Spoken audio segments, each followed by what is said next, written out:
Okay, magandang araw po sa ating lahat. Muli po tayong live para po sa ating Bible Knowledge of the Day ngayon June 29, Monday po.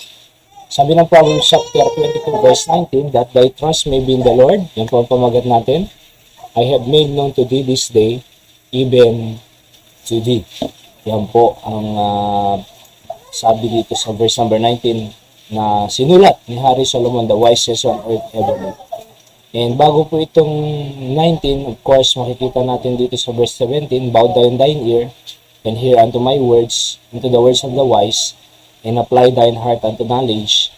For it is pleasant thing if thou keep them within thee, they shall withal be fitted in thy lips. Bago po ng itong 19, that thy trust may be in the Lord, sabi ng Biblia.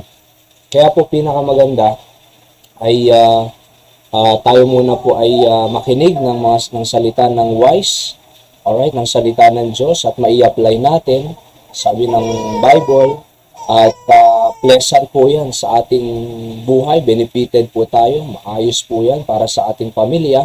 At pag nakita po natin yan, yung kaayusan na yan, ay sabi ng Biblia, that thy trust may be in the Lord. Para ang tiwala natin sa Panginoon. Bakit? Kasi ang Diyos ang mag-aayos po ng ating pamilya. Ang Diyos ang magpapanatag o mag-establish ng ating pamilya.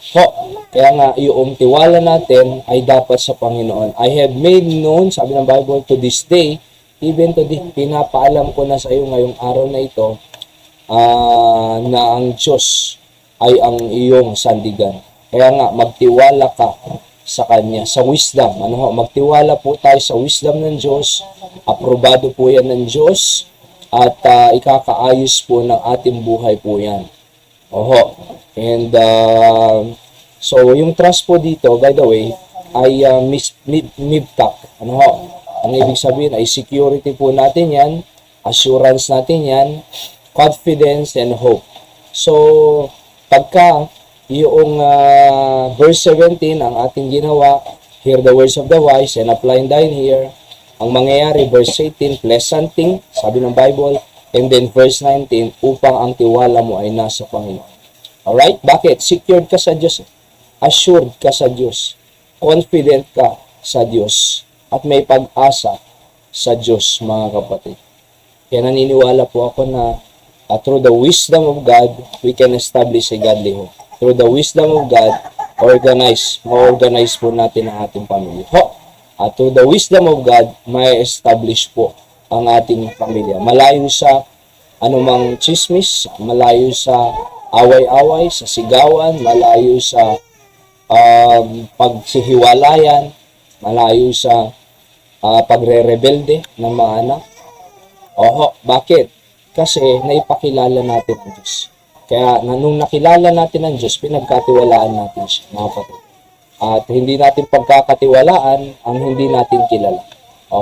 Ang kilala lang po natin ang ating pagkakatiwalaan. Kaya nga, trust, hope, confidence mo sa Diyos. Bakit? Nasubukan mo ang kanyang pag-ayos sa pamilya natin because we apply the words of the wise, the words of wisdom. Okay? Ito po ating Bible knowledge of the day. Ngayon, sa atin, yan, ang may principles of the day po pala tayo. Number 1, our dependence on God is our confidence to live with hope. Yung dependence po natin sa Diyos ay confidence po natin yan para ngayon. Number 2, our security rests in God's sovereignty. Kaya po ang ating Bible knowledge of the day.